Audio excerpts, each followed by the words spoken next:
Hello everyone, this is Jen and I make useful English Lit study videos on Shakespeare, poetry, fiction, literary devices and more to help you become an expert in the subject. So in today's video, I'm going to be walking us through 3 pieces of key context about the play Macbeth. And I'll also be illustrating how we can integrate context in our analysis of the play's themes and characters. So we know that there's no shortage of resources out there about the historical context of the play, some of which you can also find on my channel. But what I've noticed is that even while students are aware of information like James I wrote an anti-witchcraft pamphlet and was paranoid about witches, the Gunpowder plot happened, Shakespeare used Holinshed's histories as the source for his play, etc., etc., a lot of us struggle to explain why this sort of context matters to our understanding and analysis of the play, or to show how each contextual thread helps illuminate Shakespeare's characterization or the play's purpose. So ultimately, it's about answering this question. How could the context have influenced the way Shakespeare presented his ideas and characters? So I'm going to be using this guiding question to frame my discussion in the rest of this video. So let's jump into the first point. Now, we know that in Renaissance England, witchcraft was a crime. The first related statute was passed in 1542, but it wasn't until James had ascended to the English throne that the harshest Witchcraft Act was passed in 1604. The targets for this act were old, poor, cranky women, whom people would blame their illnesses or misfortunes on. Anti-witchcraft pamphlets were broadly circulated, and one of them was called A Rehearsal Both Strange and True, which claimed that witches would keep animals infused with evil spirits and even feed them with their own blood. Persecution of these so-called witches then received its de facto stamp of approval with James's rise to power, and the king's own fascination and paranoia with witches is suggested no less than by his authorship of the pamphlet Demonology in 1597, wherein he tries to convince readers that witchcraft is real and that its pernicious influence on society means that witchcraft practitioners, whether real or suspected, must be punishable by death. The real question, though, is why this new monarch was so obsessed with pushing his anti-witchcraft agenda, to the extent of even pamphleteering it as a major social cause. Now, beyond his own aversion to witches, perhaps James was looking for a scapegoat, a kind of public enemy number 1 to gain the public's trust by uniting them against a persona that's hugely different from himself, i.e. these old, low-life women versus a young aristocratic man. Now, this would have been especially important for a new king who was succeeding the 40-year throne of a powerful female ruler, who was of course Liz I, in a climate of turbulent political winds and strong religious distrust. So as a political strategy, it was perhaps a good idea to spread anti-witch and anti-women paranoia in society so that people feel this constant fear and disgust towards a specific group, championed by none other than their newly anointed king. By the way, guys, I'd massively appreciate it if you could hit the thumbs up button below, subscribe to my channel, and switch on that bell notification if you find this video helpful so far. This would really help me carry on making these useful English Lit study videos so that you can get top grades in the subject and we can inspire more people to enjoy the study of literature. So while it may seem reasonable to claim that Shakespeare, being under James's patronage, had set out to portray the witches in a wholly villainizing light that aligned with his king's vision, his play, though, conducts a much more nuanced internal debate about whether the scapegoating impulse is really such a great idea for consolidating power. After all, even as the witches are shown to present themselves in front of Macbeth as these pernicious, uncontrollable forces of chaos, it is Macbeth himself who chooses to engage with these filthy hags. And as perverse a logic as this may sound, Macbeth is fascinated by what he finds disgusting, and he is viscerally pulled towards what he rationally knows he should pull away from. Now, this is perhaps most obvious in the apparition scene in Act 4, where Macbeth veers schizophrenically between begging the witches to show him the horrible sightings while at the same time berating them for doing so, as he cries, "Filthy hags, why do you show me this?" Now, the immediate instinct when identifying a scapegoat may be relief or glee, but perhaps Shakespeare is embedding in his play a subtler cautionary note for his king, which is that there is a darker risk of being too swept up in the scapegoating game, and too much of it may cause us to fall victim to the seductive process of scapegoating and, in the process, lose ourselves.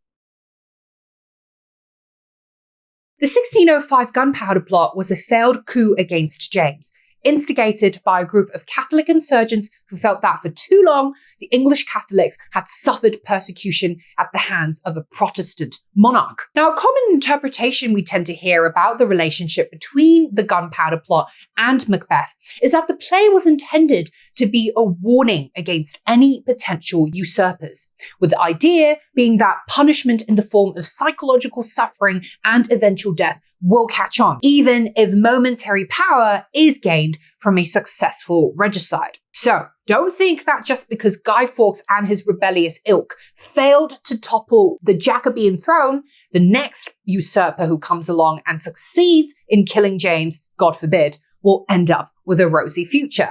Not going to happen. But not as talked about is the fact that these insurgents didn't really want the throne for themselves. Rather, they had intended to install a 9-year-old Elizabeth Stuart, who was James's daughter, as a puppet Catholic head of state, of course, influencing her in the background. This perilous relationship between James and Elizabeth makes an interesting parallel to Lady Macbeth and Macbeth's relationship. Could those who are nearest and dearest to you, daughter in the case of James and wife in the case of Macbeth, be the ultimate cause of your downfall? Of course, in James's situation, his daughter would have been none the wiser about the fact that she was being used as a pawn by her father's political enemies. Whereas it's pretty clear that in Lady Macbeth's case, she is using her husband as both a political and psychological pawn to gain power. Perhaps the fact that James's direct issue, i.e. his daughter, was weaponized against him in the Gunpowder plot, also inspired the childlessness of Macbeth, as indeed Macbeth's anxiety about Fleance, Banquo's son, overthrowing his own rule bears these similar echoes of a parent-child power balancing act. But as if to convince James that his daughter isn't a real source of threat, Shakespeare shows that even with a fruitless crown like that of Macbeth, the fear of usurpation, revolt, and insubordination is ever present for a monarch, and often from those one is closest to. So another way of thinking about the link between the failed assassination and the play is to consider the idea that real danger often lies in the people we trust the most, or in situations where we're most at ease, because we either don't suspect them at all or trust them too much to be able to see a situation with clear, rational judgment. Now, if you guys have watched my other video on the context of Shakespeare as a writer, you'll perhaps remember that Shakespeare's talent lies not really in his original storytelling, but in his ability to bring stories to life through the medium of drama and theatre. Among the many source texts that he had used as inspiration for the plot of his plays, Raphael Holinshed's Chronicles was a primary one, as it offered the historical events and framework of kingship for plays like King Lear, Richard III, and of course, Macbeth. While there are substantial differences in the way Duncan and Macbeth are portrayed in both texts, namely that Duncan is cast as a weak, feeble, and effective ruler in Chronicles, but valiant and good-natured in Macbeth, the most striking distinction between the historical compendium and the dramatic play is the presence and significance of the female characters, namely Lady Macbeth and the witches. In Chronicles, the witches play the role of a message bearer, delivering the prophecy of Macbeth's kingship, but without the dramatic vividness and menacing energy portrayed in Shakespeare's version. Meanwhile, Lady Macbeth in Chronicles is given little but negative mention as this very ambitious wife who spurred her husband on to attempt the thing, which is usurpation, burning in unquenchable desire to bear the name of a queen. Now, where Shakespeare's play differs is in his much more complex exploration of Lady Macbeth's motives and emotions, which manifests in her agonizing soliloquies, the sleepwalking scene, and ultimately her tragic suicide, none of which is present in Holinshed's Chronicles. So it's interesting to consider then that while the main events in both Holinshed and Shakespeare's narratives are similar, the sources of Macbeth's motivation differ significantly between the texts, specifically with Shakespeare's version implying that the female persuasion plays a key role in Macbeth's decision-making. Now, this isn't, of course, to say that the playwright is implying that women are somehow these pernicious, manipulative influences. even though they might come across that way in the play. Rather, Shakespeare may be shedding light on a big idea about how malleable history can be, as narratives can just bend and twist in directions which suggest completely different versions of the truth. Namely that women or men could yield the same kind of psychological and political power over each other. By giving Lady Macbeth the personality, nuances, and ascribing to her this arc of emotional transformation as she moves from aggression to fear to guilt, Shakespeare presents Macbeth's wife in a much more sympathetic light and enables his audience to see her beyond Holinshed's reductive statement of her being this very ambitious woman with an unquenchable desire for power. Likewise with the witches, that they are given comparatively more screen time and responsibility in the course of Macbeth's downfall also reflects how narratives can be easily repurposed as appropriate for the target audience's taste and values. In Holinshed's case, he cared mostly about telling Scotland's nation-building story and had little care for the role of witchcraft in it. Whereas for Shakespeare, he was speaking much more specifically to the Wicca-phobic James I, and also in a socio-cultural environment where people were much more paranoid about supernatural influences and witchcraft. So what we can glean from Shakespeare's sourcing of Chronicles then is that far from being distinct literary categories, history and drama are often just two sides of the same coin, and which way a certain narrative tends is ultimately down to the author's needs and agenda at a given point in time. And what is truth? Who knows?